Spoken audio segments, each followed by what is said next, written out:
সেইটা আমাদের কাছে স্পষ্ট না, সেই জবাব দিতে আমরা নিশ্চিত করছি। নিশ্চয়ই সংসদে গেলে আমরা কথা বলবো, আপনারা বাইরে যারা জনগণ রয়েছেন সেই বিষয়ে প্রশ্ন আমরা দেখতে যাচ্ছি। আপনাদের সিলেটবাসীর প্রতি আহ্বান জানাচ্ছি স্থানীয় সরকারের প্রস্তুতি এবং আপনারা ঐক্যবদ্ধ থাকুন। সামনে আমাদের যে আহ্বান আসবে, যে নির্দেশনা আসবে, সেই নির্দেশনা আপনারা কাজ করবেন এবং এই ইফতার আয়োজন পরবর্তী করণীয় ক্ষেত্রে আমরা অনেক কিছু ভুল করেছি।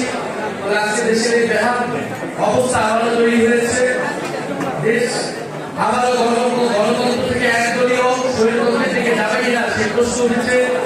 দেশের প্রতিষ্ঠানগুলোকে আবারই প্রশাসনকে আবার একদলীয়করণ হচ্ছে। বাংলাদেশ ব্যাংকের পরিস্থিতি আপনারা দেখেছেন, মিডিয়ার ভাইবোনেরা বাসনের পরিস্থিতি আপনারা দেখেছেন এবং সর্বশেষ আমরা দুদকের পরিস্থিতি দেখলাম। দুদক আইন অনুসারে একটি স্বাধীন নিরপেক্ষ প্রতিষ্ঠান, কিন্তু বাংলাদেশের ইতিহাসে কখনোই সেই স্বাধীনভাবে দুদক কাজ করতে পারে না।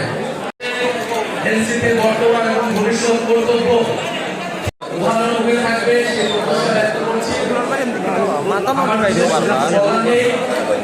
ইফতারের সময় হয়ে যাচ্ছে, আমার আগে যে সকল বক্তব্য বিনা টাকায় পাইতে চাই।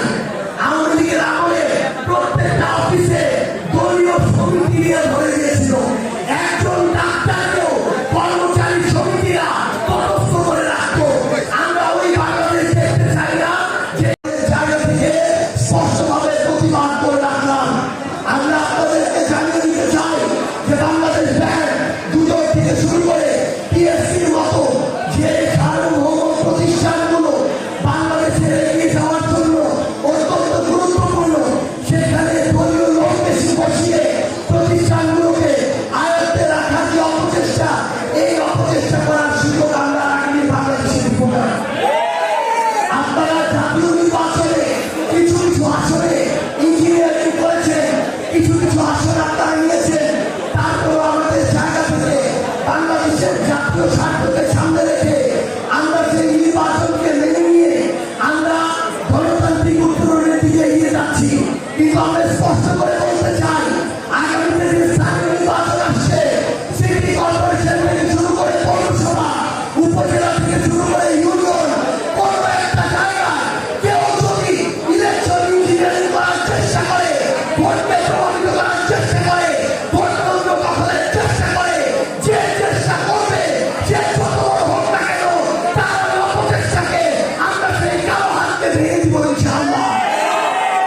জনগণের ভোট বাংলাদেশের অন্যতম আরেকটি ইন্টেলিজেন্স প্রতিষ্ঠান ডিজিএফআই নতুন প্রধান নিযুক্ত হয়েছেন এবং নিযুক্ত হওয়ার 3 দিনের মধ্যে তিনি ভারত সফরে গিয়েছেন।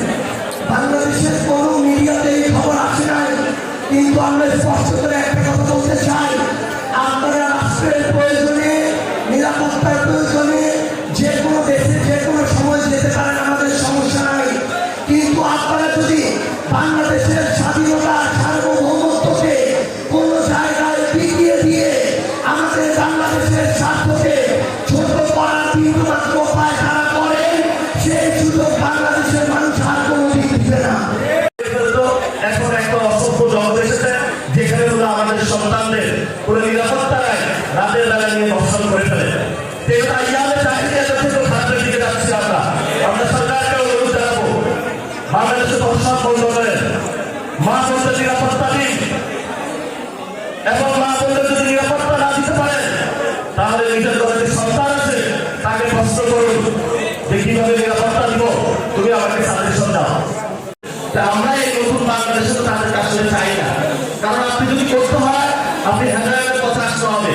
যদি হেদায়েতের পথে না আসতে পারে, আমরা প্রতিদিন তার দিকের পরে আমরা তার দিকের মতো করে আপনার ঘরে যাবো, হেদায়েতের দাওয়াত দিব। আল্লাহ রাস্তাটা যদি বন্ধ করেন, আল্লাহ রাস্তাটা যদি বন্ধ করেন, আল্লাহ রাস্তা আপনাদের সামনে বলে মনে করে। আমরা এখন আপনাদেরকে ডাক দিয়ে যাচ্ছি, সংসদের সুযোগ দিচ্ছি, বিশ্বাস করছি যদি সংসদের না হন তাহলে আপনারা ভয়ানক পরিস্থিতি কিন্তু তরুণদের মোকাবেলা করবেন। এখন আমরা কথা বলছি কিন্তু সামনে কিন্তু আমরা কথা বলবো না। আমাদের এখন মুখ চলতেছে, সামনে সবকিছু চলবে। আমাদের হয়তো মৃত্যু অথবা নতুন বাংলাদেশ গঠন এক চুলোতে এখানে আমাদেরকে সরাইতে পারবে না, কারণ আমরা এক আল্লাহ ছাড়া কাউকে ভয় পাই না। এটাই হলো আমাদের জীবনের যিনি রিজিকদাতা, মালিকদাতা, ওনাকে ছাড়া আমরা কাউকে ভয় পাই না, কাউকে আমাদের কোনো দায় নাই।